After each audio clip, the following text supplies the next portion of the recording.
think when you look at me? A woman of faith, an expert, maybe even a sister, or oppressed, brainwashed, a terrorist, or just an airport security line delay. That one's actually true. If some of your perceptions were negative, I don't really blame you. That's just how the media has been portraying people who look like me. One study found that 80% of news coverage about Islam and Muslims is negative. And studies show that Americans say that most don't know a Muslim. I guess people don't talk to their Uber drivers. Well, for those of you who've never met a Muslim, it's great to meet you. Let me tell you who I am. I'm a mom, a coffee lover, double espresso, cream on the side. I'm an introvert. I'm a wannabe fitness fanatic, and I'm a practicing spiritual Muslim. But not like Lady Gaga says, because baby, I wasn't born this way. It was a choice. When I was 17, I decided to come out. No, not as a gay person like some of my friends, but as a Muslim, and decided to start wearing the hijab, my head covering. My feminist friends were aghast. Why are you oppressing yourself? The funny thing was, it was actually, at that time, a feminist declaration of independence from the pressure I felt as a 17-year-old to conform to a perfect and unattainable standard of beauty. I didn't just passively accept the faith of my parents. I wrestled with the Quran. I read and reflected and questioned and doubted and ultimately believed. My relationship with God, it was not love at first sight. It was a trust and a slow surrender that deepened with every reading of the Quran. Its rhythmic beauty sometimes moves me to tears. I see myself in it. I feel that God knows me. Have you ever felt like someone sees you, completely understands you, and yet loves you anyway? That's how it feels. And so later, I got married, and like all good Egyptians, started my career as an engineer. I later had a child after getting married, and I was living essentially the Egyptian American dream. And then that terrible morning of September 2001. I think a lot of you probably remember exactly where you were that morning. I was sitting in my kitchen, finishing breakfast, and I look up on the screen and see the words breaking news. There was smoke, airplanes flying into buildings, people jumping out of buildings. What was this? An accident? A malfunction? My shock quickly turned to outrage. Who would do this? And I switched the channel and I hear Muslim terrorist, in the name of Islam, Middle Eastern descent, jihad. We should bomb Mecca. Oh my God. Not only had my country been attacked, but in a flash, somebody else's actions had turned me from a citizen to a suspect. That same day, we had to drive across Middle America to move to a new city to start grad school.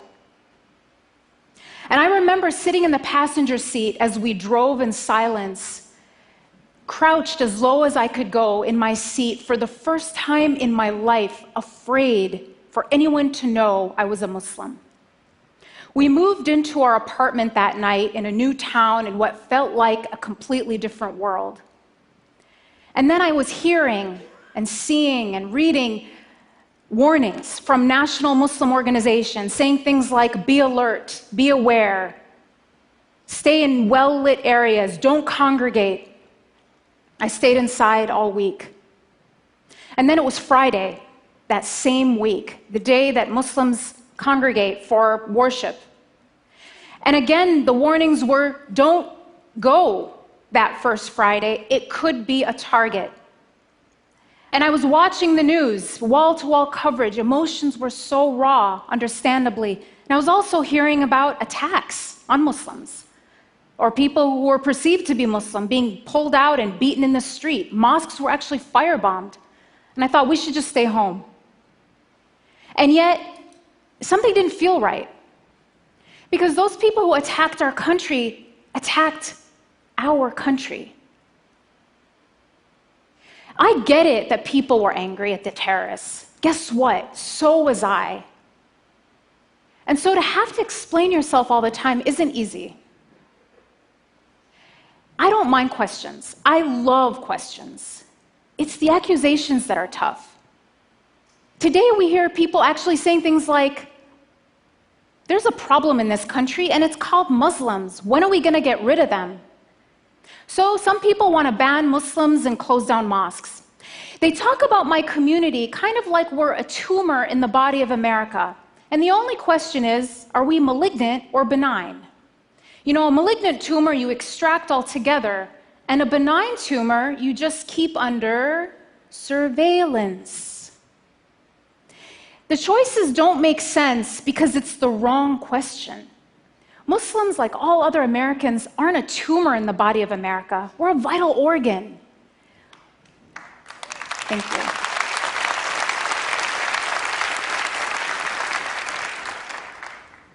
Muslims are inventors and teachers, first responders and Olympic athletes. Now, is closing down mosques going to make America safer? It might free up some parking spots, but it will not end terrorism. Going to a mosque regularly is actually linked to having more tolerant views of people of other faiths and greater civic engagement. And as one police chief in the Washington, D.C. area recently told me, people don't actually get radicalized at mosques. They get radicalized in their basement or bedroom in front of a computer. And what you find about the radicalization process is it starts online, but the first thing that happens is the person gets cut off from their community, from even their family, so that the extremist group can brainwash them into believing that they, the terrorists, are the true Muslims, and everyone else who abhors their behavior and ideology are sellouts or apostates. So if we want to prevent radicalization, we have to keep people going to the mosque. Now, some will still argue Islam is a violent religion. After all, a group like ISIS bases its brutality on the Quran. Now, as a Muslim, as a mother, as a human being, I think we need to do everything we can to stop a group like ISIS. But we would be giving into their narrative if we cast them as representatives of a faith of 1.6 billion people. Thank you. ISIS has as much to do with Islam as the Ku Klux Klan has to do with Christianity.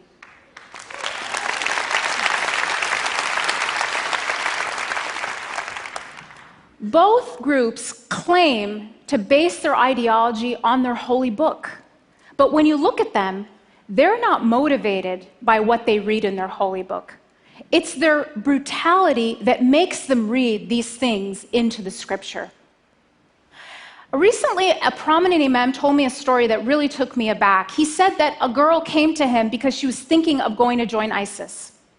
And I was really surprised and asked him, had she been in contact with a radical religious leader? And he said the problem was quite the opposite, that every cleric that she had talked to had shut her down and said that her rage, her sense of injustice in the world, was just going to get her in trouble.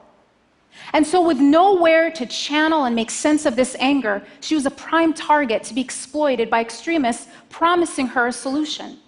What this imam did was to connect her back to God and to her community. He didn't shame her for her rage. Instead, he gave her constructive ways to make real change in the world. What she learned at that mosque prevented her from going to join ISIS.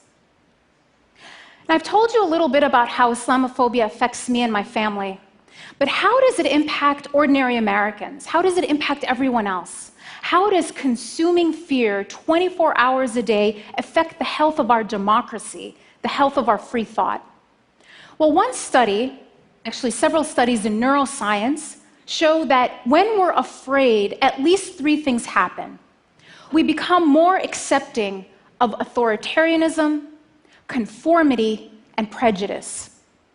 One study showed that when subjects were exposed to news stories that were negative about Muslims, they became more accepting of military attacks on Muslim countries and policies that curtail the rights of American Muslims.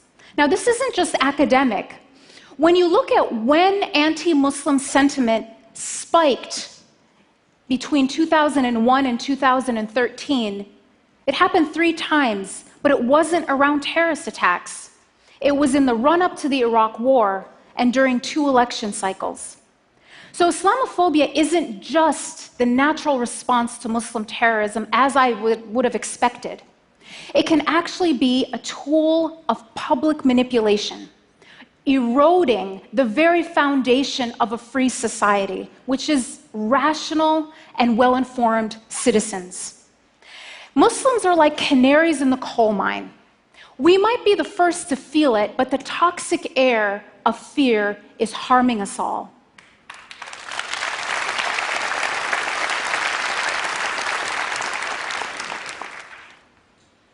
And assigning collective guilt isn't just about having to explain yourself all the time.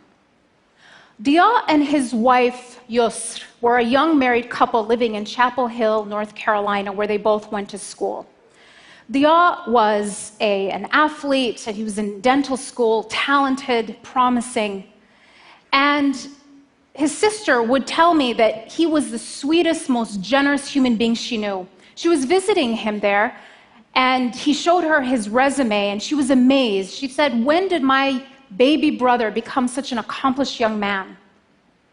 Just a few weeks after Suzanne's visit to her brother and his new wife, their neighbor, Craig Stephen Hicks, murdered them, as well as Yusra's sister Roseanne, who was visiting for the afternoon, in their apartment, execution style, after posting anti-Muslim statements on his Facebook page.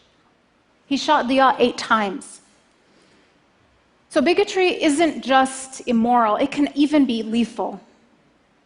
So back to my story. What happened after 9/11? Did we go to the mosque or did we play it safe and stay home? Well, we talked it over, and it might seem like a small decision, but to us it was about what kind of America we wanted to leave for our kids. One that would control us by fear, or one where we were practicing our religion freely. So we decided to go to the mosque, and we put my son in his car seat, buckled him in, and we drove silently and tensely to the mosque. And I took him out, I took off my shoes, I walked into the prayer hall. And what I saw made me stop. The place was completely full.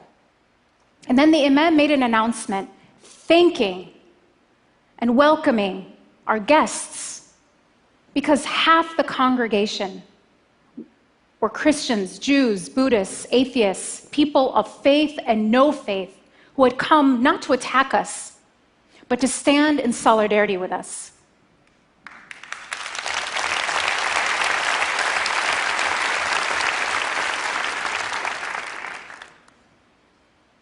I just break down at this time. These people were there because they chose courage and compassion over panic and prejudice. What will you choose? What will you choose at this time of fear and bigotry? Will you play it safe, or will you join those who say, we are better than that? Thank you.